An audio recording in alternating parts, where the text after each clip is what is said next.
पुराने समय की बात है। एक घने जंगल में तपस्या करता एक तपस्वी साधु रहता था। वह वैराग्य में डूबा था और संसार से दूर भगवान की शक्ति में लीन था। एक दिन जंगल में एक सुंदर युवती रत्नमाला शेर के डर से भागती हुई साधु के आश्रम पहुंची। उसकी सुंदरता और भोलापन देखकर साधु भी क्षणभर के लिए मोहित हो गया। रत्नमाला ने साधु से शरण मांगी। साधु ने कहा, ये आश्रम तपस्या का स्थान है, परंतु तुम्हारी रक्षा करना मेरा धर्म है। यहाँ सुरक्षित रहो। दिन बीतते गए और रत्नमाला की मासूमियत और सेवा भावना ने साधु के हृदय में प्रेम जगा दिया। एक रात साधु ने ध्यान करते हुए महसूस किया कि उसका मन विचलित हो रहा है।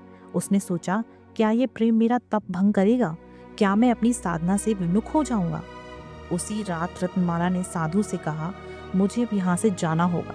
मेरा कर्तव्य है कि मैं अपने माता पिता के पास लौट जाऊं। साधु का मन उसे रोकने का हुआ, पर उसने चुप रहकर सिर झुका लिया। रत्नमाला जाते समय बोली, आपके प्रति मेरे मन में आदर और प्रेम है, लेकिन मैं ये नहीं चाहती कि मेरी वजह से आपका तप भंग हो। ये सुनकर साधु का हृदय भर आया। उसने उत्तर दिया, तुम्हारा प्रेम पवित्र है, लेकिन त्याग का मार्ग महान है। मैं तुम्हारे सुख की कामना करता हूँ। जैसे ही रत्नमाला चली गई, साधु ने ध्यान में भगवान से कहा, आज मैंने प्रेम और त्याग के बीच का अंतर समझा।